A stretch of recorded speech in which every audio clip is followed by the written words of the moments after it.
In January 1949, the 13-year-old boy living there seemed like a perfectly normal teenager.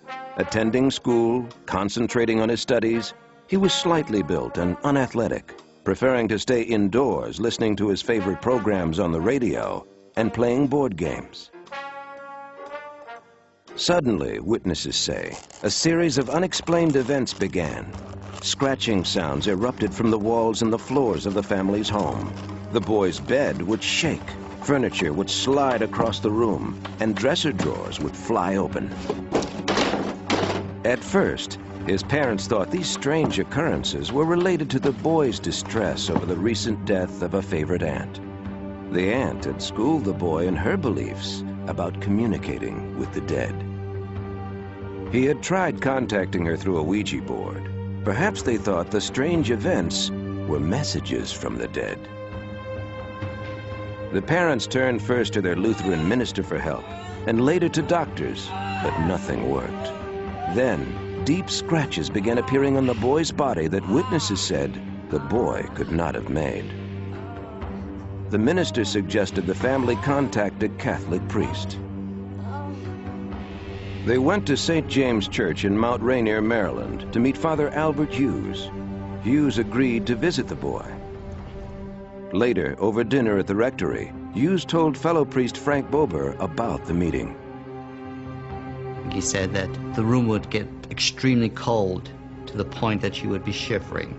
The boy was obviously the one that was responsible for moving objects around the room, like the phone off the desk. There was a plethora of vehement statements against God and sacred things. Father Hughes, just 29 years old at the time, was unprepared to deal with the bizarre force that seemed to be inhabiting the boy. He was certainly befuddled by all this in terms of, contemporary scientific input. But eventually he felt that, there was no option but that he was dealing with, satanic forces. Father Hughes became convinced that exorcism, an arcane ritual requiring the approval of the Archbishop, was the answer. The rite of exorcism was perfectly delineated, so his feeling was, well, I will follow this and it should work. The parents checked the boy into Washington's Georgetown University Hospital. He was strapped to the bed. Father Hughes blessed the child, knelt at the bedside, and the ritual began. He prayed in Latin to the saints. Then, calling on God, he commanded that the boy be delivered from evil.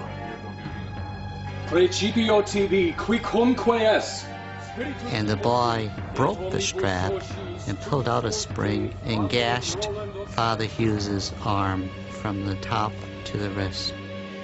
Hughes, traumatized both physically and mentally, abandoned the exorcism and left St. James to recover. The boy's parents, worried now that their son could be violent, watched for new evidence of the supposedly evil presence. When freshly scratched markings on the boy's abdomen appeared, spelling the word Lewis, the parents believed they had a sign.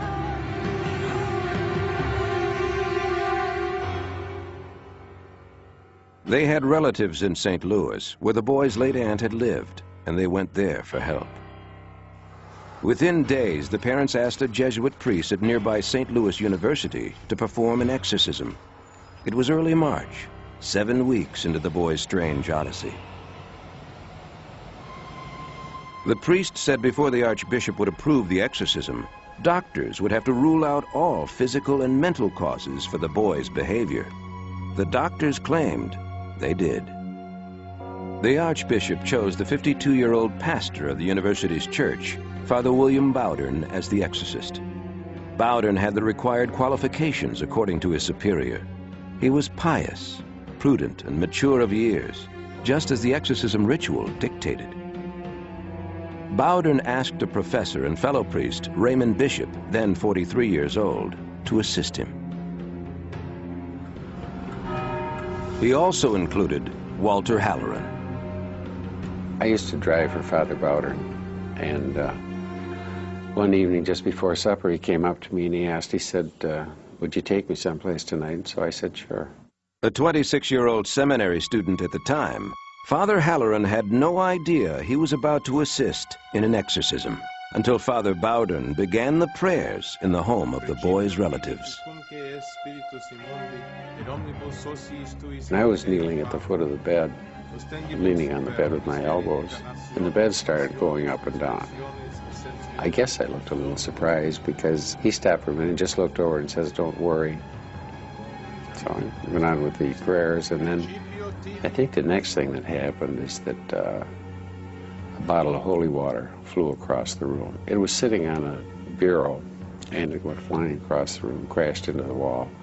The two priests performed the ritual as Father Halloran and family members held the boy down.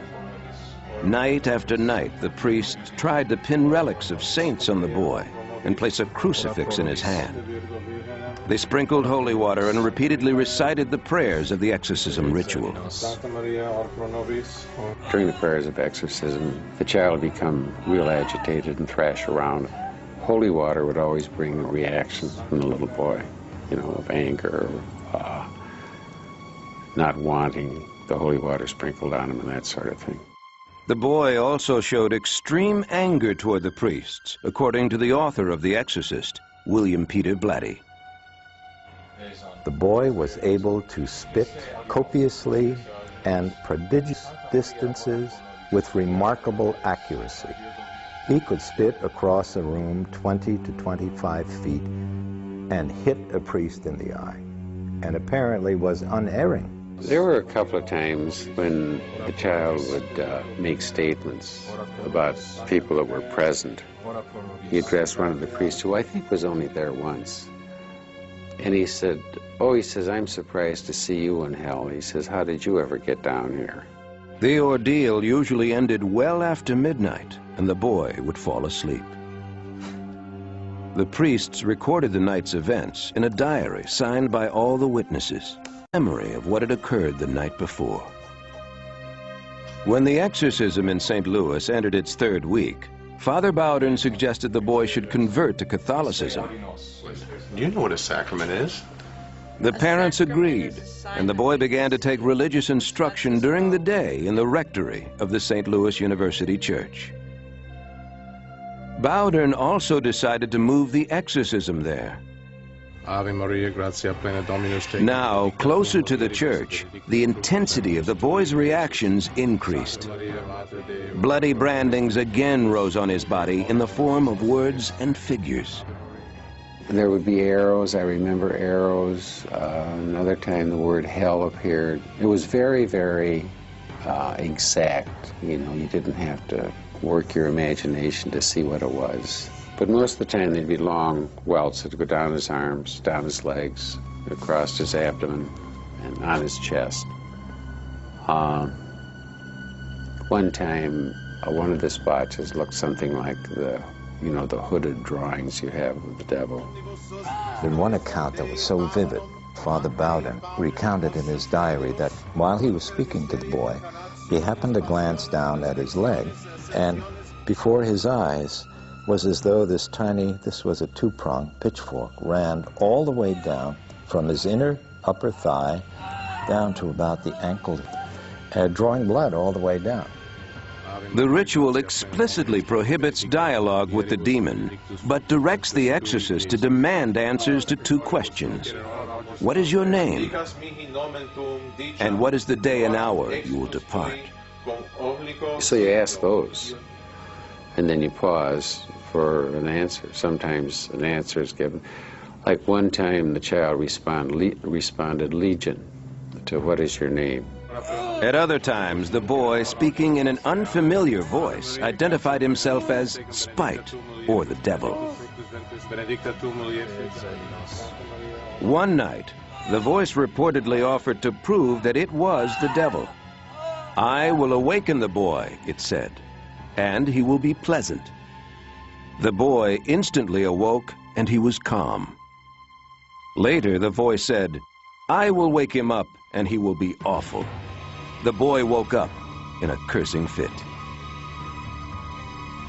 The voice would often taunt the priests, saying that a certain word had to be revealed before the spirit would leave.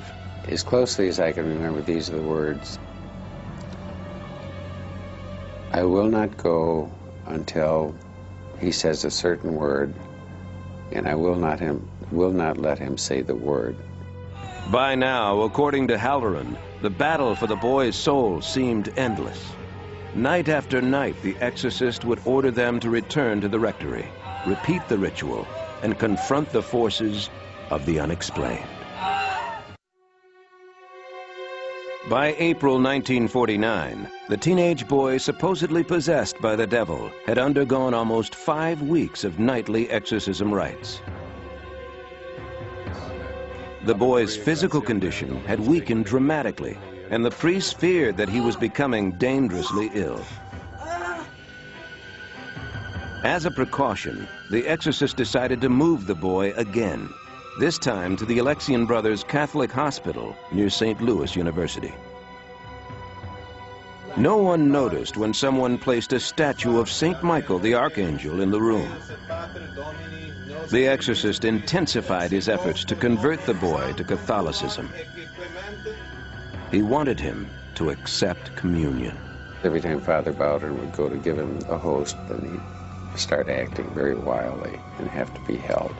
He had knocked the host out of Father Bowden's hand, and he hit Father Bowden, and then he grit his teeth and just refused to accept anything in his mouth. It must have taken 2 hours before he accepted the host. Easter passed with no change in the boy's behavior. The exorcist felt an urgent need to try something different. He decided to ask the ritual's required questions in English, not Latin. At first, there was the usual mix of spitting and cursing, but then the boy cried out. He said St. Michael was present. St. Michael the Archangel was present, and then he described him. In a deep, mature voice, the boy then said, Satan, I command you to leave in the name of Dominus. Leave now. The exorcist believed the boy had at last uttered the word of release, Dominus, Latin for Lord. Suddenly, according to Halloran, the boy struggled and his body contorted wildly. The child became very violent, and there was a huge noise,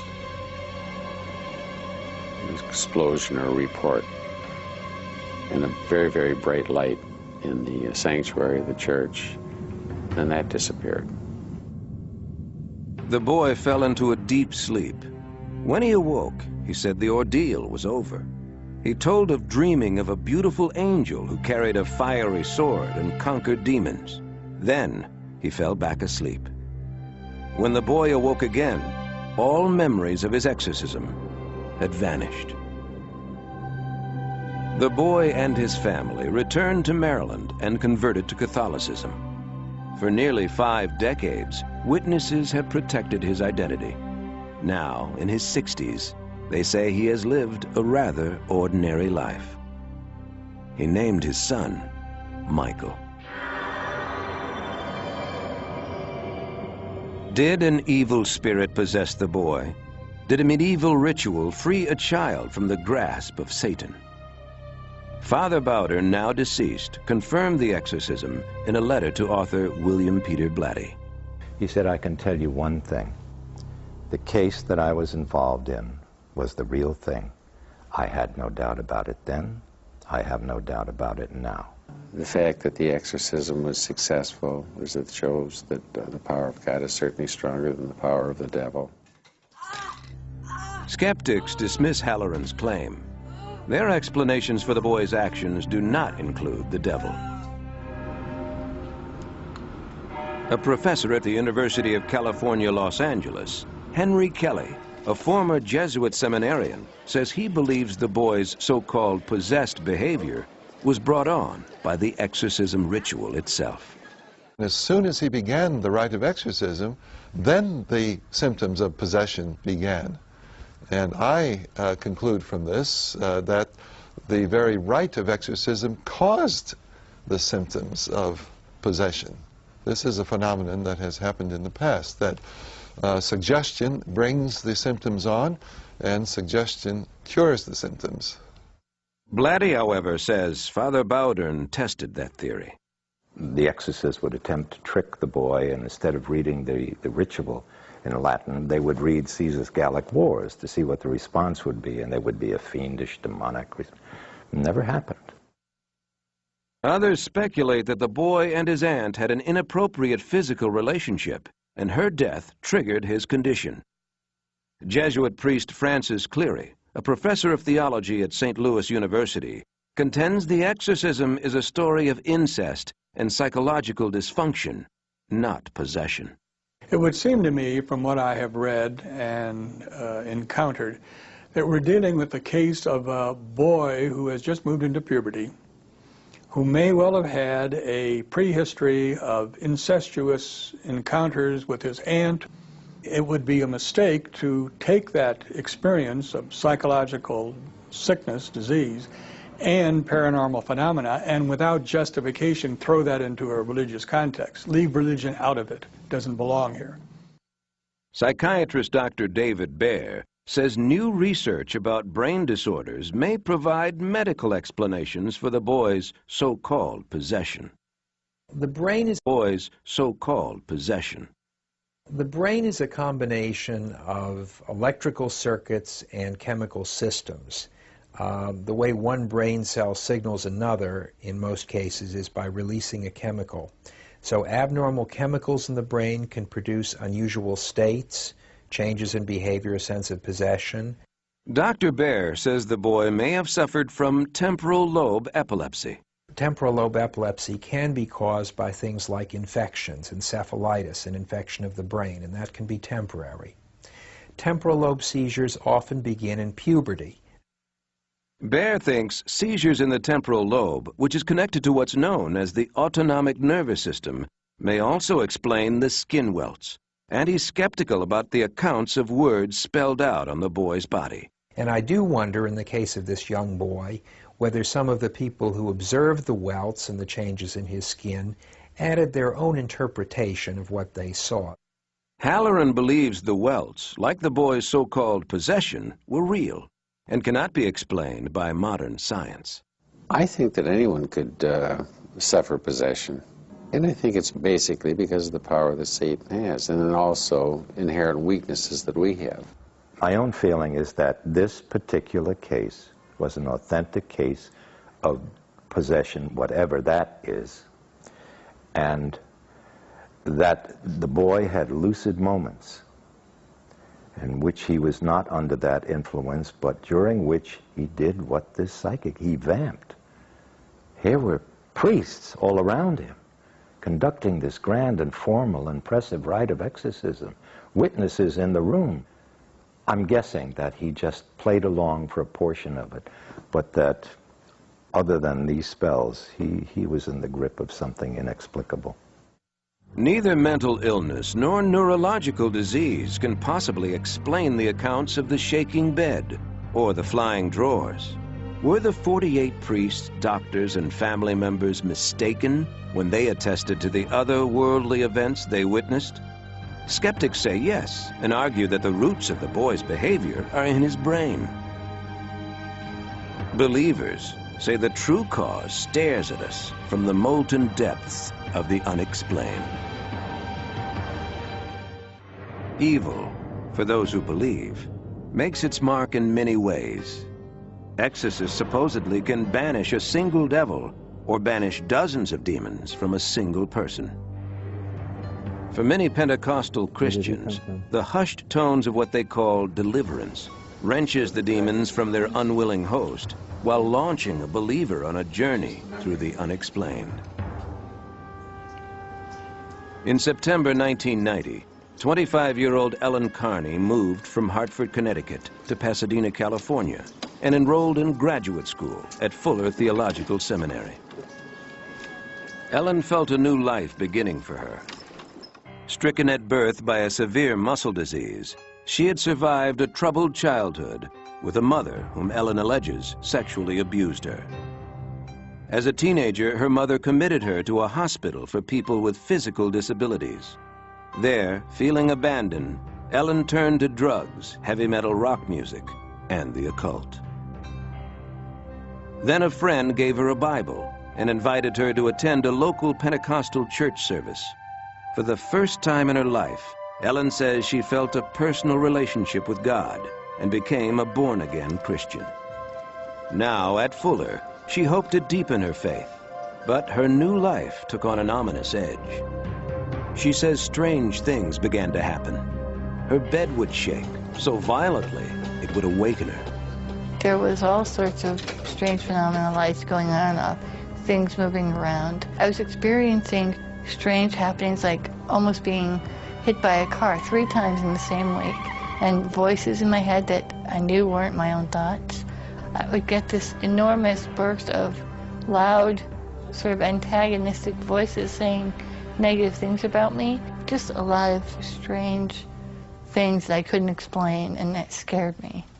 Confused and afraid, Ellen Carney searched for spiritual guidance. One of her friends recommended she talk to Reverend Charles Kraft, an evangelical minister and a professor at Fuller. In addition to his counseling skills, Kraft is a specialist in deliverance, the Pentecostal version of exorcism.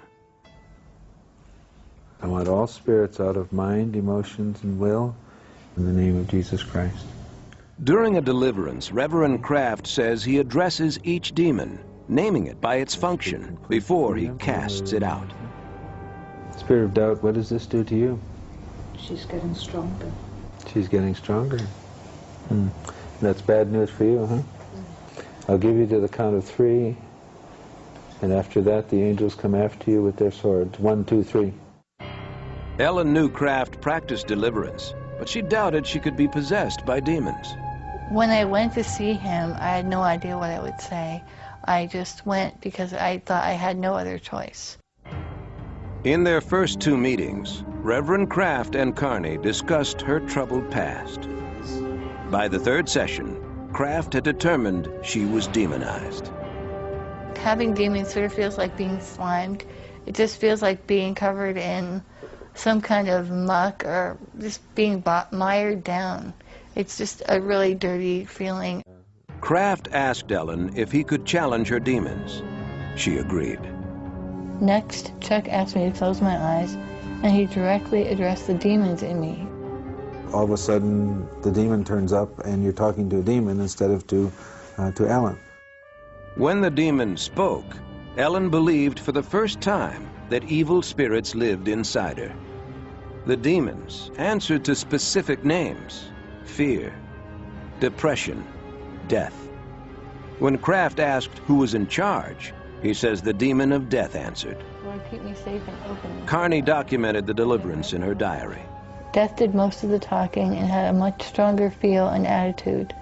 Though Chuck didn't get louder, he got much firmer and commanded it in Jesus' name to answer. In the name of Jesus, now we... Reverend Kraft believes he then took authority over the demons and ordered them to leave. According to Kraft, once a demon leaves, it cannot return. I've tested this several times, including with Ellen. And when there's been another demon that we had to deal with, I've said, are you the same one that we kicked out before? He said, no. That one can't come back. Why? Because you forbid it to come back. He would just send them away. Usually I could see that and felt a real difference. Ellen met with Reverend Kraft every week for 9 months and sensed more than a dozen demons leaving her, but she knew others remained. At night I'd get awakened and I would see spirits in my room, and if I rebuked them in the name of Christ, they would leave, but I was sometimes so terrified I didn't remember to do that. When I had demons, it felt like I couldn't get away from that evil, that pervasive sort of darkness. After meeting with Reverend Kraft for more than a year, the weight of the demons, according to Carney, finally lifted. And when the demons left, so did the voices in her head. I know that I don't have demons living in me. I feel peaceful, I feel free, I feel calm.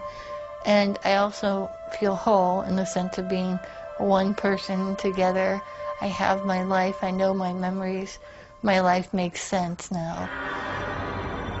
Did unseen demons inhabit Ellen Carney? Did they create violent and vicious thoughts within her? Believers say demons are real. Kraft insists that people like Ellen often must have their demons banished before they can address underlying psychological issues. A psychological problem doesn't talk to me. A demon does. That's a major difference. A simple problem, but a demon that's reinforcing that one does. The reason she had come in the first place was that she was having some struggles, emotional struggles, and so we knew that we had to deal with that, and that's the important stuff to deal with.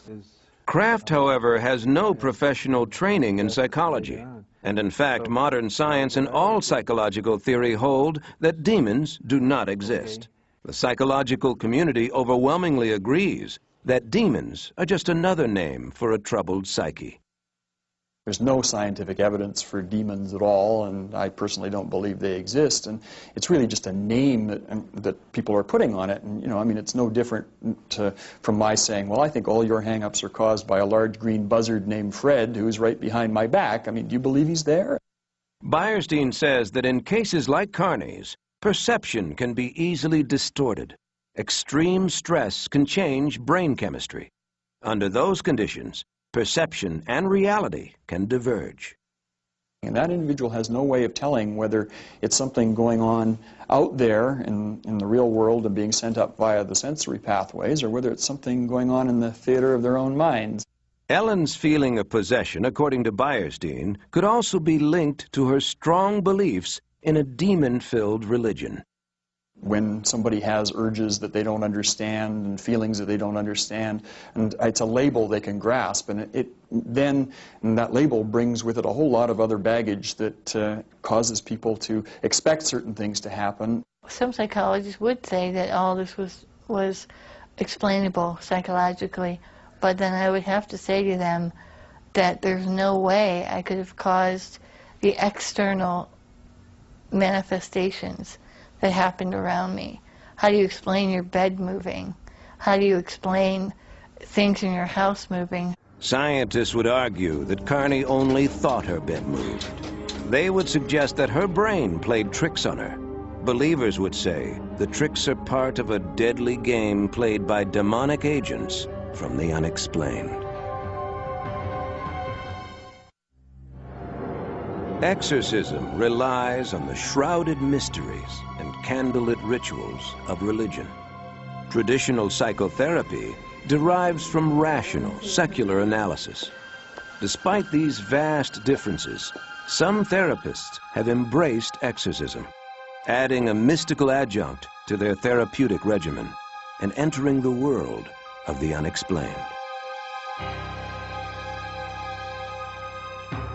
In the fall of 1982, Margaret Swift, a trained hospital dietitian from Cupertino, California, needed a minor surgical procedure.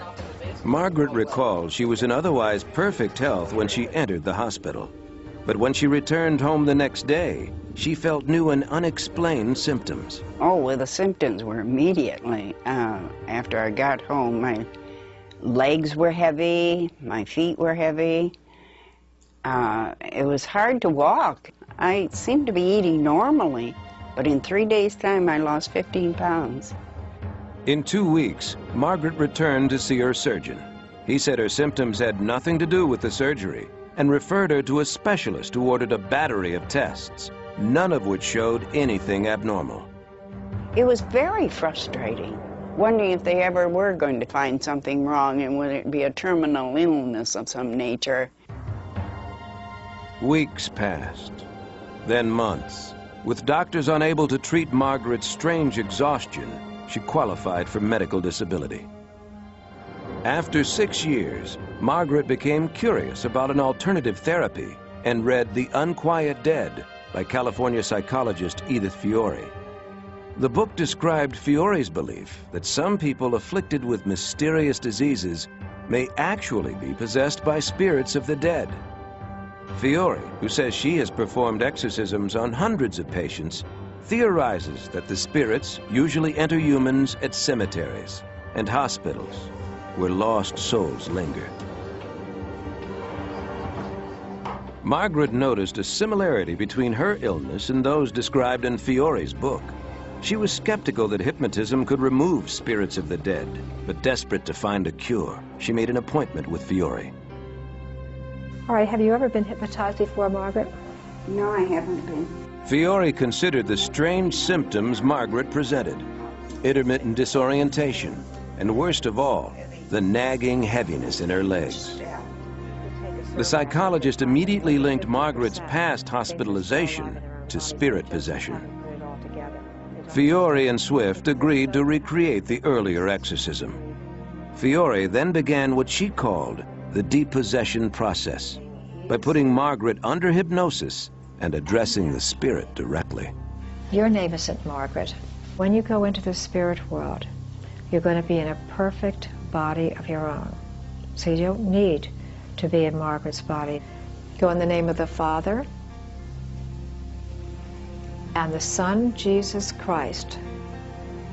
Go in peace and light and love. You must leave now.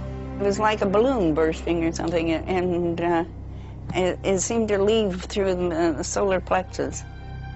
When she emerged from hypnosis, Margaret says she felt completely different. The heaviness had disappeared, and she actually felt light on her feet. She couldn't wait to show her husband how she had changed. I said, "You can't imagine what happened, Bill. I got rid of this heavy feeling in my feet and legs." And he could tell by the expression on my face that something happened. 15 years after her experience, the symptoms that drove Margaret to an exorcist have never returned. Did a spirit possess Margaret Swift's body, causing chronic fatigue? Fiore says she has no doubt in the reality of possessive spirits and the effectiveness of her ritual. Having used it for 20 years, I now have come to believe that these spirits do indeed exist, and they do indeed possess living people. This is therapy. This works. This needs to be done. Most psychologists, however, have grave doubts about Fiore's views. Clinical psychologist Jeffrey Youngren says her methods belong in a religious cult, not in psychotherapy. Hypnosis to get in touch with theoretical spirits, to engage in theoretical exorcisms, none of which have any validity in models of science that we accept today, is significantly outside the standard of care. That kind of practice is really just not what psychology or psychotherapy is. Youngren charges that Fiore's methods are not only highly unorthodox, but dangerous. I can see that kind of introduction to a delusional system, to use a clinical term, stressing a fragile patient and causing them to fall apart. And in fact, I have been involved in one specific case where that did occur, that there was an exorcism, if you will, a spirit removal, and the end result of that was that the patient was psychiatrically hospitalized. Fiore insists that her methods work, but Youngren believes Margaret Swift was cured simply because she expected to be cured. If someone enters a session with an expectancy that something's going to happen, we can bring about vast changes in them through that expectancy. Did a psychologist banish a spirit and resolve her patient's symptoms? Scientists argue that Swift's recovery was the lucky result of the power of suggestion, not a real cure. Others see a vibrant and healthy woman and credit her spontaneous recovery to the departure of a lost soul of the unexplained.